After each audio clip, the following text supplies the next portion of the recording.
guys, it's me today. I'm here with the movies I saw in January. This is gonna be a short video because even though I watched a decent amount of movies in the month of January, I felt meh about most of them and I don't really have a lot to say about all of them, so I'm sorry. We're gonna go through this nonetheless. The first movie I saw in January was the Lego Movie 2, the second part, which came in 2019, gave 2 out of 5 stars to. It's been 5 years since everything was awesome and the citizens are facing a huge new threat. Lego Duplo invaders from outer space wrecking everything faster than they can rebuild. That's the right word. I watched this because I really loved the first Lego movie and I saw this on Netflix and I was like, you know, gonna start out the year white. And that didn't happen. I didn't really like this movie as much. It's not bad. It's 3 stars. Kind of like meh, middle of the road. I just don't think this was as fun as the first one. They just made a couple of choices that I didn't like. And I feel like the premise of this movie is very interesting. Kind of like the brother and the sister having to play along, to play together. And how different what they want are. Because like the boy is kind of like getting to the teenage angst. While the girl is still very much like a child. It's like the contrast between it is very interesting, but there's just a lot of things that I didn't really like, and it was, I don't know, I just wasn't as invested in this as it was with the first movie, and I didn't really like it as much. The movies kind of got, the songs kind of got annoying at a point. At first I was like, oh, this is a musical, it could be fun, you know, with like the two opposite sides, it could be like a fun element, but they just sounded alike a lot. It was just annoying and not as fun because everything is awesome. That's a good song. I still buy that. So yeah, a lot of fun of this movie. Then I burned myself again with the Lego Batman movie, which came in 2017. I gave 2 out of 5 stars to. A cooler than ever, Bruce Wayne must deal with usual suspects as they plan to rule Gotham City, while discovering that he has accidentally adopted a teenage orphan who wishes to become his sidekick. I had to watch it because they do reference this movie a couple of times in the second Lego movie. So, and I also had heard great things about this movie, so it's like, you know, maybe this might be the one. Again, wasn't. You wanna know my real thoughts of the movie? Almost every little scene, I was thinking I could be watching Holy Musical Batman instead. It's better. So there you go. Watch Holy Musical Batman instead is my review of this movie. It was the best part about this movie, just like making Holy Musical Batman references, which is my only reference point of Batman, if you want to know. I wasn't the fan of this one. Again, I feel like this one lacked the charm of the first two, like the main two like Lego movies, because even though I didn't really like the second one, it still had like the charm in it. This one didn't really have that for me. And then also kind of, which, you know, I did myself by watching kind of like the sequel to this before, which it's not really a sequel, but like, you know, the second Lego movie like takes place after this one, so I know that like none of the things Batman learns in this movie actually hold any weight because they're not up hard. Like, you know, all the character development he goes through in this movie is just like put back to zero in the second Lego movie. So, you know, which makes it even worse that they reference it a couple of times, because like, oh, so you remember it, so you must have learned something, right? No. So yeah, I wasn't a fan of this one either. So then I decided to watch, I was in a mood to watch a documentary, which doesn't happen often, but it happens, and I decided to watch one of the most hyped documentary of last year's. That's The Social Dilemma, which came out last year, 2020. And I didn't give a rating to it, don't give ratings to documentaries. Explores the dangerous human impact of social networking with tech experts sounding the alarm on their own creations. I hated this. I just think this was very repetitive. And like, you know, like the experts coming in and saying things was like very often like the same thing over and over again. And then it was mixed in with like reenactments of like this family. It was grinding my gears so much because it was such an overreaction. Oh my god, there's like suddenly a scene where, because like the children are on their phones the entire time, the mom like buys like this box that like you can't open. You know, you can lock for like a certain amount of time and it can open within a time, and she puts the phone in for dinner. You know, makes sense. And like literally after like 1 minute, like their youngest daughter just like goes up and like completely like smashes the box to like get her phone. I'm like, oh my god, nobody is that obsessed with their phone that they can't even put it down for dinner. Are you kidding me? And if your child is that obsessed with their phone, like discipline them. Don't just let them run away with their phone afterwards. Like, what the hell? I feel like, especially this documentary, put like a lot of blame just on social media. It's like the only thing wrong with the world is social media. Yes, social media plays a big part in what's wrong with the world, but when it comes to like pressure on teens, maybe also put in a discussion on the guidance counselors at school. Maybe they should, like, you know, put in more effort, or like dangers of social media should be taught in schools to like help the teens be less depressed.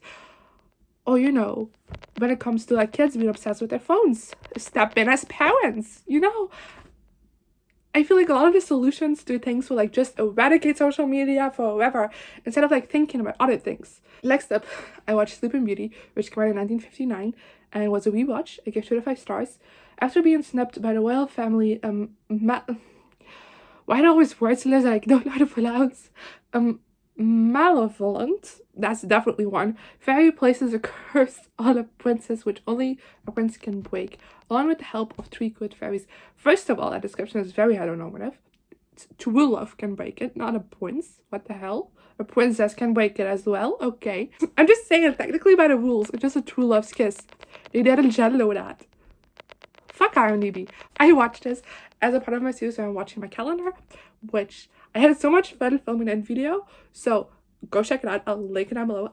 Don't forget it because I love that video so much. It was one of my favorite videos I've put out in a while because I generally just love making it, I love editing, and I love everything about it. So go watch it if you haven't already. But yeah, we watched this movie. I watched this when I was little.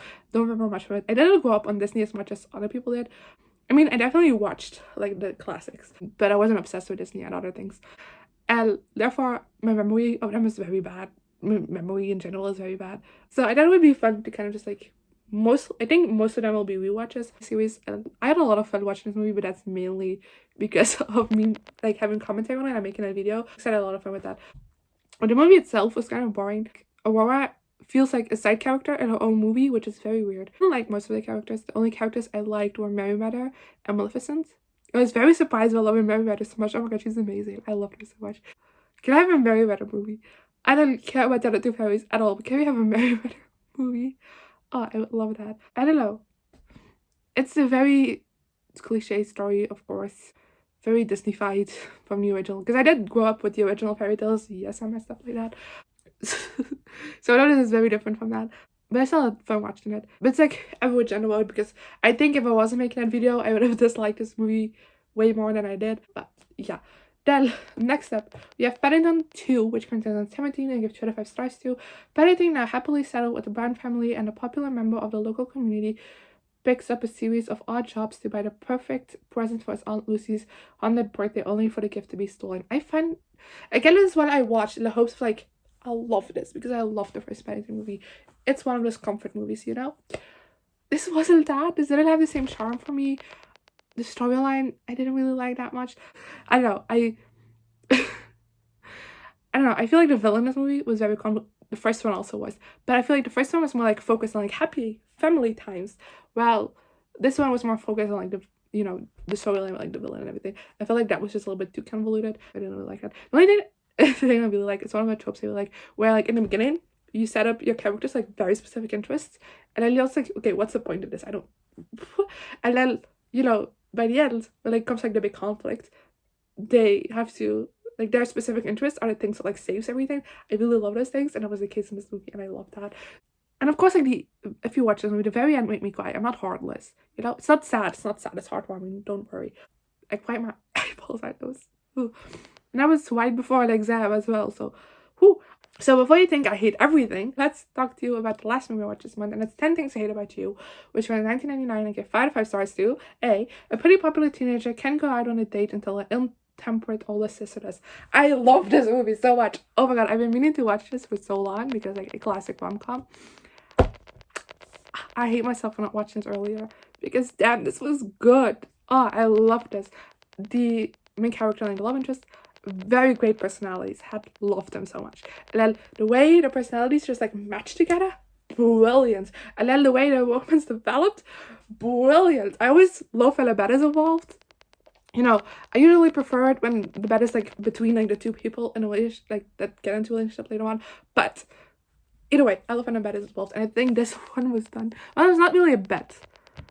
That's not really it. But you know, when it's like rules, I guess. That's not it. I really love like this, just like the setup of everything. And there's also like 2 like side romances. Of course, sister, which goes into the like synopsis. But there's also like another friend, like in this relationship with like a friend, and that was like so minimal. But I was so invested. Like when they like showed up at like the prom, homecoming, what was it? I don't remember. At the else together, I screamed because yes, I was so invested in them. Even though they had like 3 scenes together, I was invested. So that's a good movie, you know. A lot of movies don't even get me invested in the main romance. This one got me invested in like the side romance. Loved it. I don't know.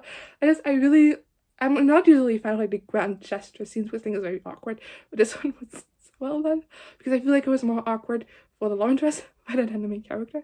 Appreciate those more. And everything about this was just perfect. I love it. Why haven't I watched this more recently? Like, no, not more recently. Why haven't I watched this before? Because I've been meaning to watch this one for a while. I have said that in the beginning. This ended up being a little bit longer than I expected, but I still hope you enjoyed.